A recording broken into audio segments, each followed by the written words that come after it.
Welcome दोस्तों, आज हम जानेंगे दुख का सबसे बड़ा कारण इस छोटे से कहानी से। एक आदमी ने अपने जीवन भर की कमाई का पाई पाई इकट्ठा करके एक बंगले की तरह आलीशान घर बनाया। इस घर पर उस आदमी को बहुत मोह था और उसको वो अपने जी जान से देखभाल करता था।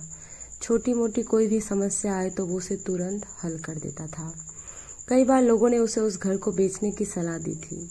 बहुत लोगों ने उसे बहुत अच्छी कीमत देने के लिए तैयार था, लेकिन वो इस बात के लिए कभी भी राजी नहीं था।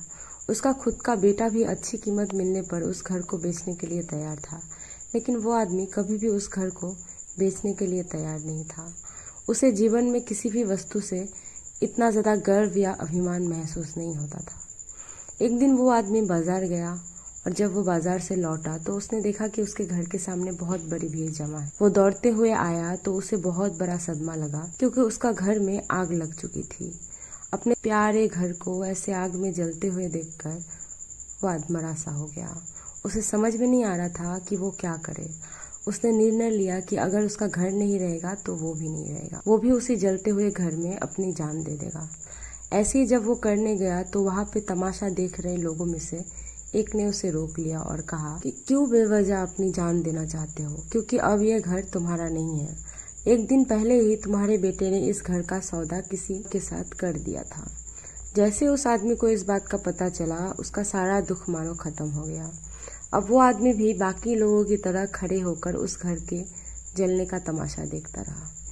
जब वहां पर उसका बेटा आया तो वो आदमी अपने बेटे के पास जाकर उसे कहा कि जरूर मैंने पिछले जन्म में कोई पुण्य किए होंगे, इसलिए मुझे तुम्हारे जैसा बेटा मिला। अगर तुमने इस घर को सही समय पर बेच न दिया होता तो आज मेरी जान चली जाती। तुमने इस घर को सही समय पर बेचकर मेरी जान बचा ली। बाप की बातें सुनकर बेटे का मुंह उतर गया और उसने बड़े दुख के साथ कहा कि पापा, मैं इस घर का सौदा करने के लिए जरूर गया था, लेकिन अभी इस घर का सौदा पक्का नहीं हुआ था। ये सुनते ही आदमी का दिल फिर से बैठ गया। वो अपना सर और छाती पीट पीट कर रोने लगा और कहने लगा कि मैं बर्बाद हो गया। पहले किसी और का घर जल गया ये जानकर जो उसे खुशी हुई थी, अब उसका अपना घर है ये जानकर दुख में बदल गई। तो इस कहानी से हमें ये समझ आता है कि दुख का कारण किसी भी चीज से ज्यादा लगाव होना होता है या फिर किसी भी चीज को अपना मानना होता है।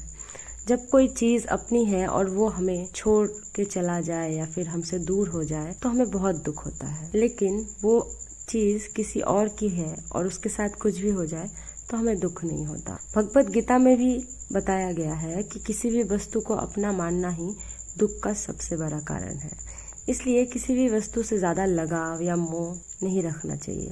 अगर हम ऐसा कर सके तो हमें जीवन में दुख भी नहीं होगा।